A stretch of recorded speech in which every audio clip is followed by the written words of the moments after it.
Hello and welcome to G.E.L Comics. My name is Ray Emling. And I'm Matty G. Matty G, I like that. That's new and unique. Thank you. Yeah, that's I don't recommend going by that name ever again.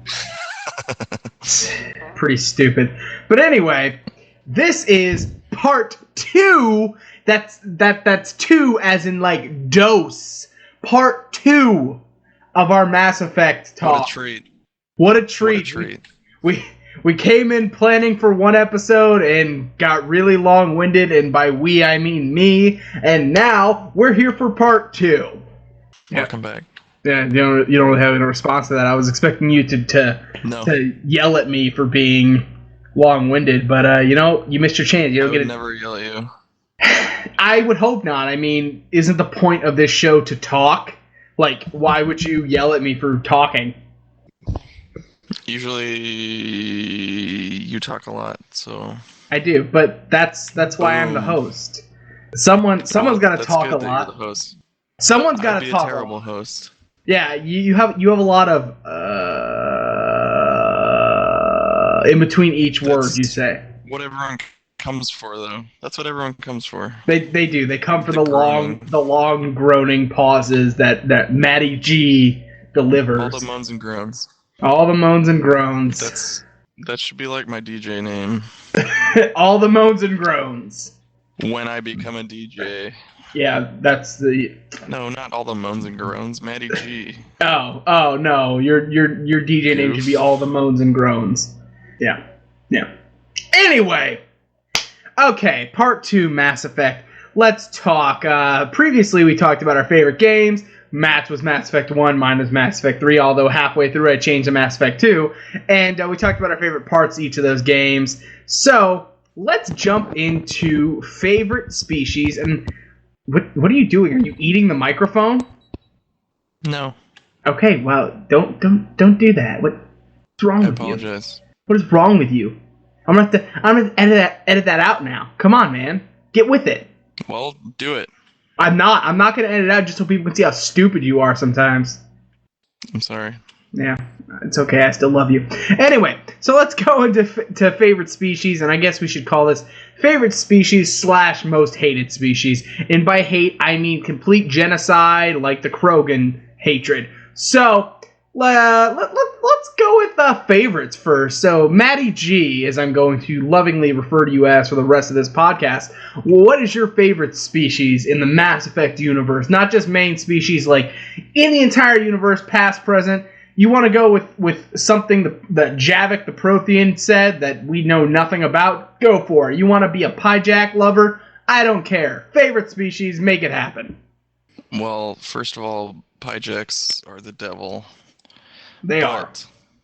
My favorite species in the universe is the Solarians, and I'm not sure why. I really like their design. I like the goofy frog eyes. I like how their skin is textured. I like their politics. The way they do battle is really...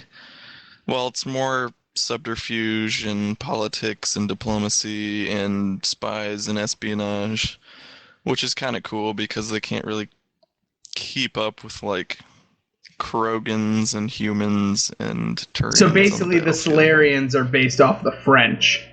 No, more like, I don't know. Yeah. I don't even think the French have spies and stuff. They do. They hide behind baguettes. They hide behind baguettes and cigarettes. Inspector Clouseau, is that their military? That's it. That's just him.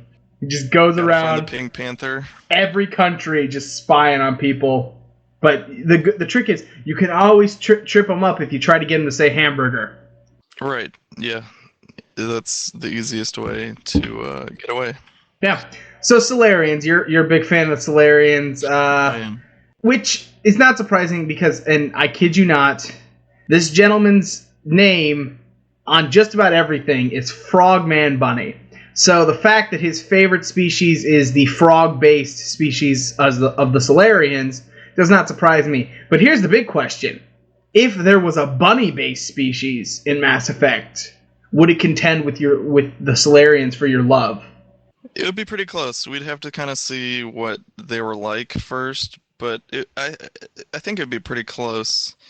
But one thing that really adds to my love of the Solarians is Morden Solus. He is just a completely delightful character. He's a good person.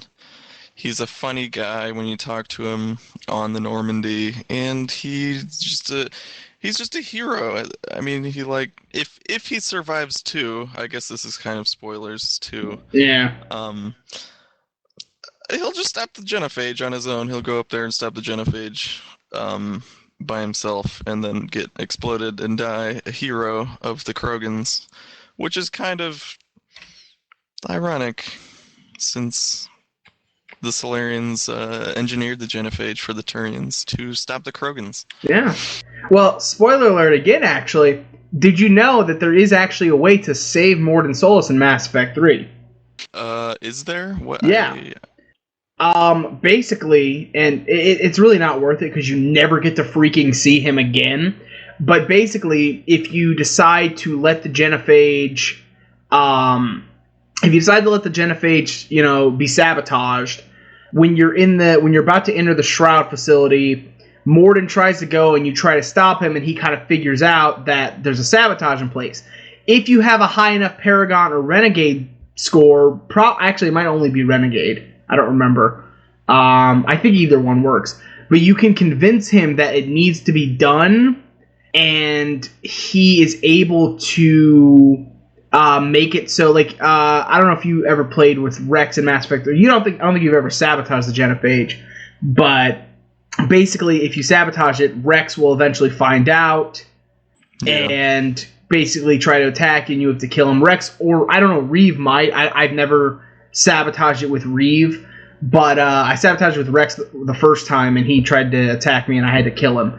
But Morden, if you can convince him that sabotaging it is the right thing, he can make it look as if it actually worked, and Rex and Reeve don't become any wiser, as far as I know. But I played through once, convinced him it's the right thing to do, and he ends up becoming a war asset, and he works on the Crucible. But you get an email from him, but you never get to see him again. Even in the Citadel DLC, when you have the party, he does not show up at the party, which is quite disappointing for me. But that is interesting, huh? Yeah, speaking of Morden, though, he actually saved the Solarians in my eyes. I did not like the Solarians, and I did not like Morden the first time I played through. But the more and more I played through, the more and more I know, like, he annoyed me the very first time I played through because he just talks so fast. Yeah, that's true. He talks so fast, and most of the time what he was talking about I didn't understand because he was talking very scientific, and I was like, I'm trying to kill Reapers, and you're talking about some stuff I don't really care about. So yeah, he kind of annoyed me the first time, but the more and more I talked to him, and the deeper, especially after Mass Effect 3, because the first time I played Mass Effect 2, I didn't care about him at all. But then by Mass Effect 3, when he sacrifices himself, I start seeing him as more of a character, and I, spent more time with him in Mass Effect 2, and ended up liking him, and now because of him, I'm growing to like the Solarians more. You used to hate on the Solarians. Oh yeah, well, because, and we just actually talked about in part 1 how the Quarians are made to be weak, but so were the Solarians, and it really bugged me how weak they were all the time, and it was like I just didn't like it. I was like, I don't care about this species that much. I will say I like them more than the Quarians, but I have to say my favorite species is probably the Krogan. That doesn't surprise me at all. No, I love the brute force. I love I love Rex. Rex is really what got me into the Krogan. I will say, and it's going to be a shock, but big fan of Rex. Not the biggest fan of Grunt. I prefer Grunt over Rex, honestly. Yeah, I don't know why. Just Grunt didn't do it for me. He didn't have. I think because he was tank bred, he just didn't have that history that Rex had, and that, like, you talk to him, and everything he talks about is the tank this, the tank that, and I'm like, okay, I get it. You were born in a tank. I don't care. Like it was cool for the first couple cutscenes, but Stop talking about it, please. I the big reason I prefer Grunt over Rex is, well, my first playthrough I didn't have Rex around, so he wasn't ruined. But what ruined Rex for me is his performance in 3. He was just a whiny guy the whole time, and it wasn't Rex. It was just some whiny leader of Krogans who needed to get some stuff done, and you're there to help him out for a while. It's And a that's it's what he a became. it's unfortunate you never got to play the Citadel DLC because Rex shows back up for that, and you can actually use him in your squad, which is he's the only person in the Citadel DLC that wasn't currently a squad mate that you can use it in your squad, and Yeah. he has some great lines in the Citadel DLC, and like it's he has a comedic side that he didn't have originally, and it makes him so much more deep and so much more cool. But yeah, the Krogan is definitely my favorite species. I like the Turians, but not as much. I mean, the Krogan just do it more for me. Yeah. Although, if we're talking appearance, I'm a big fan of the Asari, if you know what I'm saying. No, explain to me in detail. I like the pigment of their skin. I'm a very big fan of blue. I was gonna So say head tentacles, but yes, that too. Favorite species, Solarian Krogan. We kind of boiled down. I'm assuming favorite character, and if you want to go by game, well, let's just say let's go by game first, or I guess in general. Yeah, let's do in general in first. general, Favorite character in general. I'm assuming yours is Morden's, that you do have that love for the Solarians. But who is your favorite character in the entire trilogy? yeah, I would probably go with Morden, and then secondary to that, I liked this little side character named Captain Karahi, who is also Solarian. Yeah. But I don't know. I think those two kind of negate your claim that Solarians always are made out to be weak, because Morden does some pretty crazy stuff in at the end of 2, and then there in the midst of 3, and then Captain Kirahi is in 1, battling on Vermeer with you, and he kind of, while his unit kind of gets wiped out, they still like hold the line long enough, I knew you were and gonna say hold the line. yeah, well, I kind of had to. It's all that popped in my head. But yeah, he survives. Well, not Well, my he did. playthrough. See, with mine, Kira, He he did. died.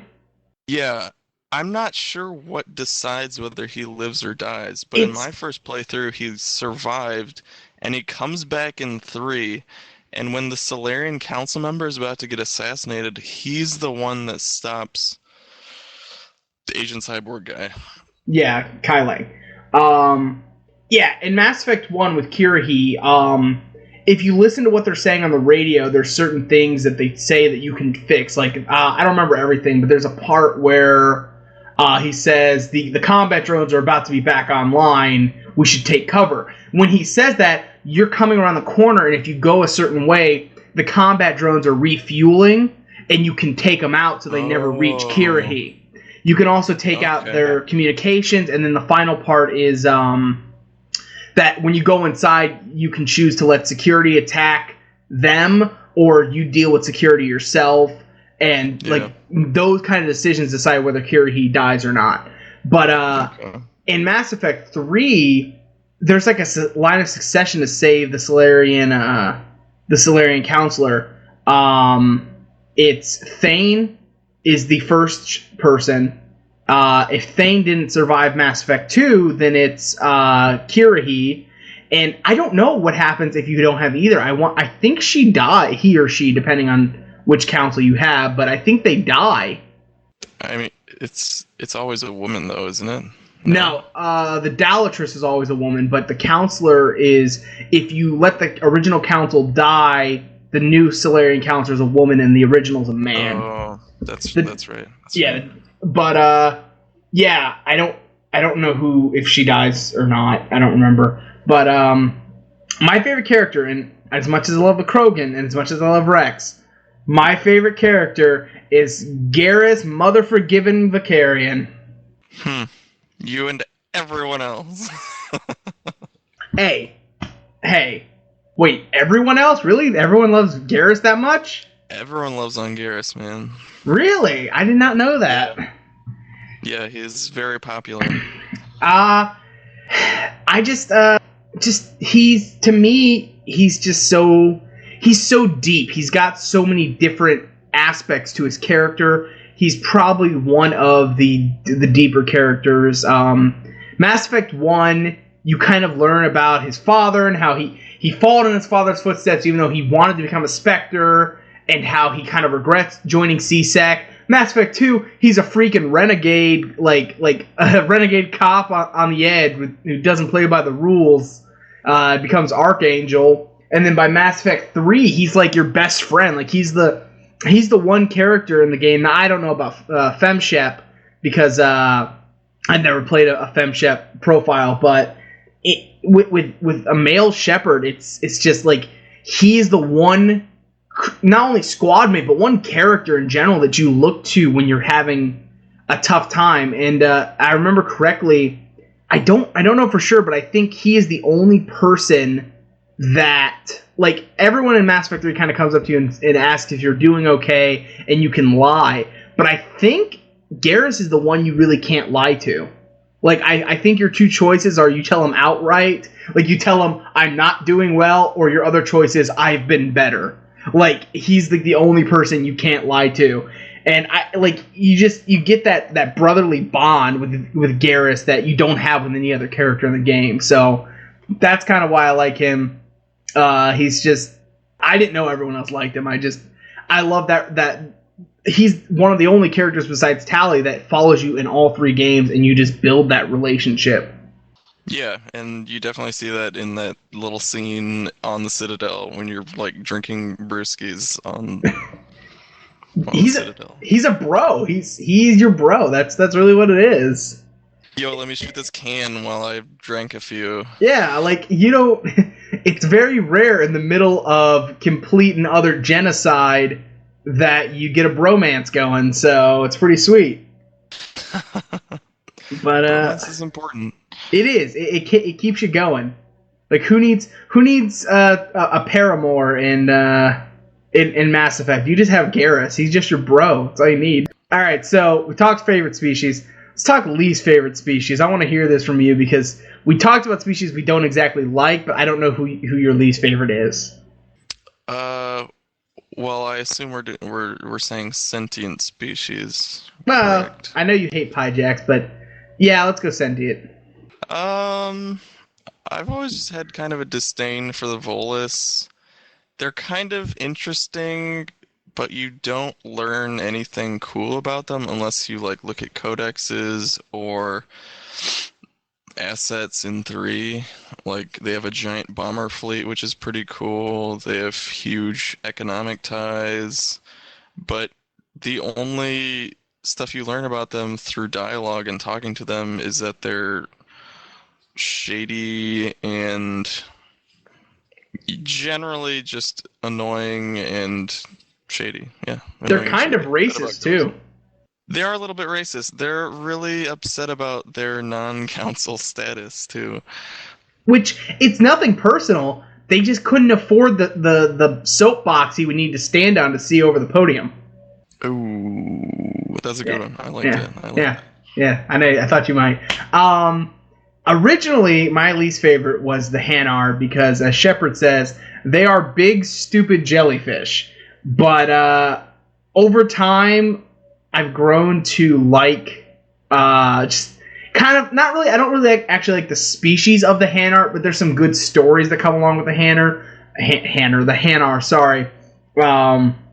There's Blasto, which is great. Blasto is a fun character. Zaid Masani talks about how Hanar used his tentacles to strangle him once. So that kind of made me like the Hanar a little more. There's some funny stories that go along with them. So over time, my least favorite has now become the Volus as well.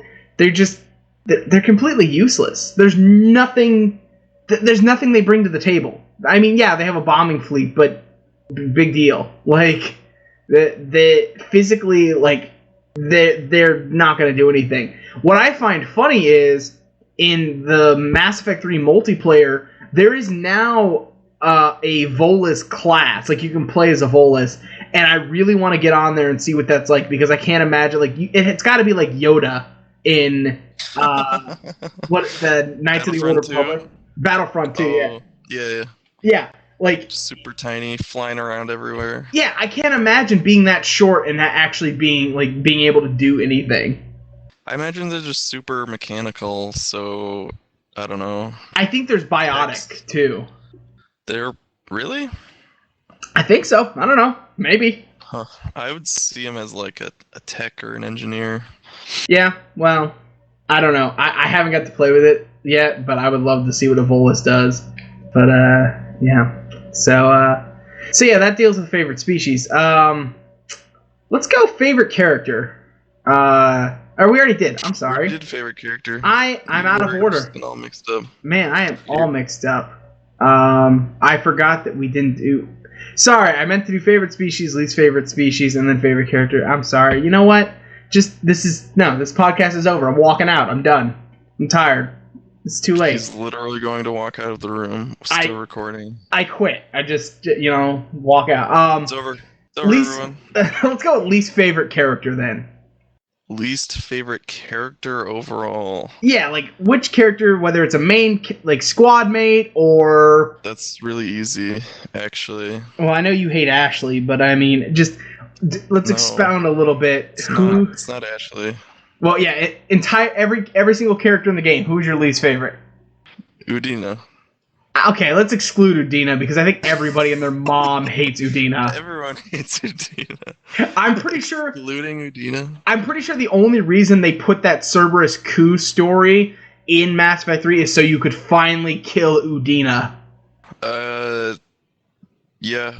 You can probably pretty much guarantee that. Well, what did he even have to gain from the coup? Like, yeah, he gets some power in the Citadel. The Reapers are coming to kill everyone. What does it matter? Like, I don't know. There was no point to him being involved in that. I think they just finally wanted to let you kill Udina. There's not much point to a lot of conflicts you come across in that game, but I mean. It would happen anyways, like in real life. There'd be a lot of conflicts for no real reason. It's just nature. Alright, so excluding Udina, who is your least favorite character? Okay, that's a little bit tougher. Yeah.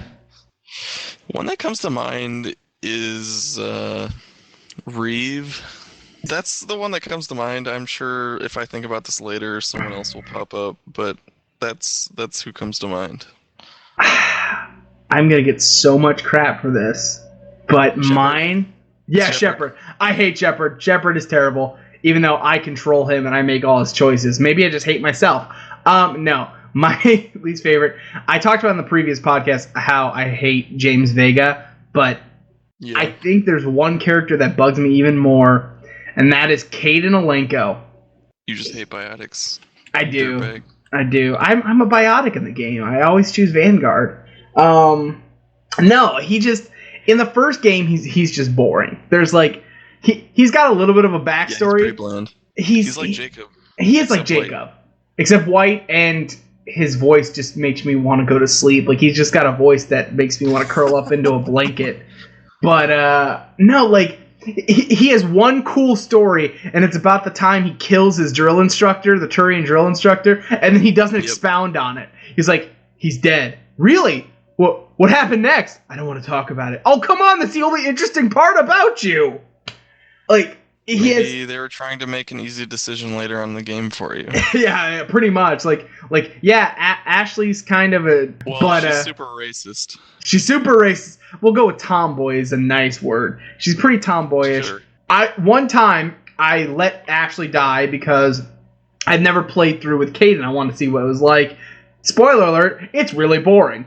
Yeah, he doesn't do anything. He's still just as boring in Mass Effect 1. Mass Effect 2, it's even worse than Ashley, because at least with Ashley, if you romanced her in Mass Effect 2, like, you get this touching moment where she's like, I thought I lost you, and I couldn't go on, and I just got over it, and you come back. No, Caden's really confusing because he's really nice to you, and then all of a sudden he's like, well, I don't trust you, goodbye. And it's like, well, that was really sudden. But, he's really, really polite and kind to you, and then he just totally leaves. It's like, well, okay. Classic Caden. Yeah, it's the old bait and switch. But, yeah, Caden in Mass Effect 3, out of nowhere, comes on to you. Just completely out of nowhere. Like, out of left field, not out of right field, as I mistakenly said in the first podcast. Out of left field. Like, literally, you meet him... Oh, what were you going to say? I think BioWare just likes doing that because in Dragon Age 2, there's a mage character that's a man, and if you're just kind of polite and nice to him, he'll come on to you like in the second time you talk to him. It's kind of like I didn't choose this. I don't want to go down this path, but it just springs on you and you don't expect it. It's completely awkward. Like literally, all you've done in the entire game is be his friend, and then out of nowhere, like he asked you to meet up at the Citadel, and he's like, "I think I love you," and you're like, "Whoa! I just asked how the weather was. Like, calm down there. Like, come on." Like, I sent you that picture. There's a picture of Shepard where like it's Caden. He's like, "I think I love you," and it's Shepard, and there's like 9 options, and all of them are "I should go." Like that's exactly how I felt. I was like, but it's just like completely awkward. I'm expecting him to be like, yeah, I'm expecting him to be like unnatural socially. Yeah. You don't do that. Like, I don't care if you're gay, straight, or if you're into alien chicks, which in Mass Effect you probably are. But you don't just ask someone to come meet you somewhere and be like, "I love you." Like, it's creepy no matter what. Like How I Met Your Mother. Yeah, I love you. It's Ted Mosby. What? Like, Caden Alenko is Ted Mosby, and so like Ted Mosby. He gave me a blue French horn and told me he loved me, and I got freaked out, and then I bought 10 dogs. In this scenario, yeah. Shepard is Robin Scherbatsky. But you don't become best friends later. No, you don't. It's just really awkward, and you never recover. Like, you're trying to save the galaxy, and you got Creepy McCreeperton standing behind you, expressing his love for you. That's just the way of the world sometimes. Yeah. So, yeah, least favorite character is Alenko, just because he's really, really boring every game, and then randomly out of nowhere he professes his love for you. And it was just a really awkward situation. It didn't need to be like that. Like, with every other character, you have to pursue the relationship, but out of nowhere, he just, like, offers it up, and you're like, okay, calm down there, Sparky. So, yeah. You're just a lonely man. He is a lonely man. Be so mean. That is actually his reasoning, is that he's lonely and he thinks the love of his life is like, it's something like that. Like, he's like, you know, when I almost died, I realized I didn't want to be alone, and I'm looking for that love of my life, and I feel like that love has been in front of me the whole time. And then he's kind of like, I'm talking about you, and you're like, okay, this got really intense really fast. Way to distract me from saving the galaxy. Yeah, like again, doesn't matter if you're gay or straight, whatever. You don't just get that intense on somebody right away. But maybe you do. Maybe that's your thing. That's his move. It's like the naked man. Like, it works 2 out of 3 times. That's a pretty good ratio. It is. He also tried it on Rex and Garrus, and it worked on both of them. Wow, amazing. Yeah. So what a smooth guy. Yeah, one last thing. We're kind of over time. I don't really care. One last thing I want to talk to you about. This is a theory I've had for Mass Effect 4 for a while. Obviously, Mass Effect 4, no Shepard. That's cool. Whatever. I think it would be a very interesting story. Last time we talked about the First Contact War prequel. This is another concept I thought for Mass Effect 4. I think it'd be interesting if it's a post-Reaper world. It doesn't really matter what choice you made in Mass Effect 3. No matter what, I guess unless you synthesize, then it would be a little bit of a difference. But either way, Reapers are gone. It's a post-Reaper world. You're rebuilding. I think there should be a new threat, kind of like Cerberus, maybe something like that, like a new group that is threatening the galaxy. And I think the main character should be... I guess it would need to draw off of the original games, but I think it should be the child of whichever love interest you chose. I want it to be about Hanar shadow government ruling the galaxy. Yeah, the Hanar. Yeah, the big stupid jellyfish. Yeah. It's I not don't know. stupid anymore. You called us stupid for too long, but now we're taking over. But yeah, that. I mean, what would the conflict be? Your shepherd's kid fighting like Cerberus type splinter group. I don't know. I haven't really thought it all the way through, but I thought it'd be an interesting way to kind of bring back some decisions you made from the original games. I know they don't want to go that route, but honestly, if you don't, it's kind of stupid. Like, well, you have probably won't go forward in time. I know. I wish they would. Like, they didn't wrap it up very well, which is part of the problem with Mass Effect 3.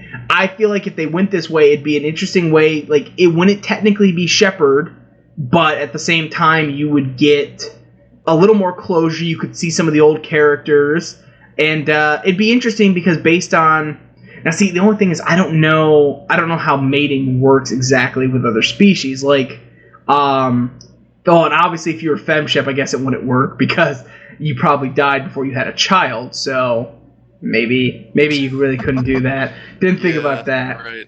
But maybe you're just Mecha Shepherd. They saved your brain and put it in a robot. That'd be interesting. Or I'd be into that game. Yeah. Or they put your I don't know what exactly I want them to do with Mass Effect 4. I understand that they don't want to continue the Shepard story, but honestly, I don't really care about Shepard even. I care more about the rest of the characters. Like, there's no wrap up. Like, Shepard's dead. Cool. We get that. We know he's dead. That's his final. Like, that's what happens to him. But what about Jack and Liara and Miranda and Ashley? Like, if they all survived Mass Effect 2 and Mass Effect 3, the last time you see them is they're either like they're in a slideshow of all things. Like that's a good wrap up for all the beloved characters we have, a slideshow, or they're on the Normandy putting your name on the board. There's no closure with any of those characters. And I mean, even with the piece that BioWare put out to give closure, it still didn't give closure. No, not at all. It gave you a little more closure for Shepard, but everyone had their closure with Shepard. Like, we get it. He's dead. That's cool. What about everyone else? Yeah.